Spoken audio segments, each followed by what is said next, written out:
ტყუპების ზონაში ეს არის ინფორმაცია, ინტელექტი, ეს არის კომუნიკაცია და ურთიერთობები. ლილიტი იცით რას აკეთებს აქ? იქ მესამე სახლი იქნება ლილიტი, მერკურთან შეერთებაში ლილიტი იქნება, ერთი ისტორია არის სულ. რო ელაპარაკები მნიშვნელოვან თემაზე, სიცარიელე იყურებს, ეს ძალიან ცუდ ვერსიას გიყვებით ახლა მე, მაგრამ თვითონ აქ მოთხოვნილება გელაპარაკოს. ანუ მხოლოდ ლაპარაკი, მხოლოდ თვით გამოხატვა, მაგრამ იქიდან არაფერი არ შემდის, მხოლოდ გამოხატვა.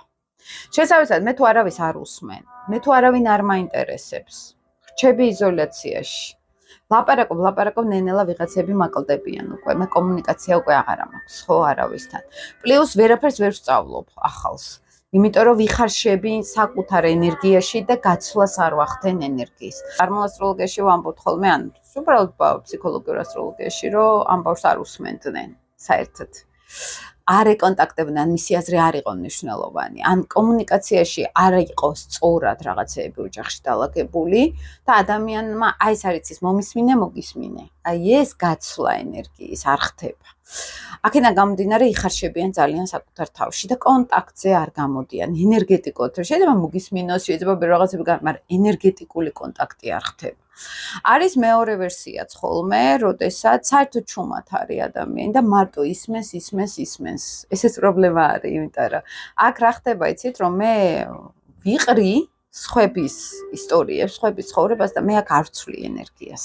ანალოგიური, ოღონდ მეორე მხარეს, მეორე ნაპირზე ის. ესეც შეიძლება გამოვლინდეს. იმიტომ რომ არის განცდა არაცნობიერში ძალიან ღრმად ახლა ცოტა ისე გულახდილად რო გითხრათ, არის ხოლმე არაცნობიერში, სადაც გავდივართ, რომ მე ან არასაკმარისად ჭკვიანი ვარ, ან არასაკმარისად ვხედავ ინფორმაციას, ანუ და ამ დროს შეიძლება ძალიან კარგად ხედავს, მაგრამ წმენა ამისი, რომ მე კარგად მოვჩოთქავ ყველაფერს, ამის განცდა არ არის.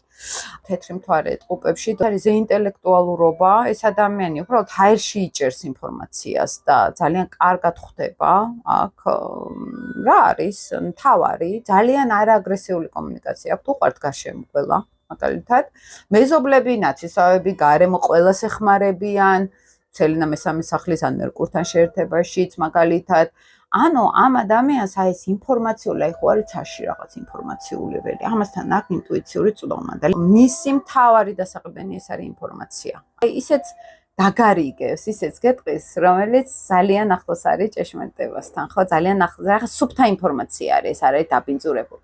ხო, სელენა ტყუპი რომ მოდის ჩემთან, მაგალითად, ზუსტად ვიცი, რასაც ვეუბნები, ზუსტად გებულობს. ანუ იქ არ მჭირდება ძალისხმევა.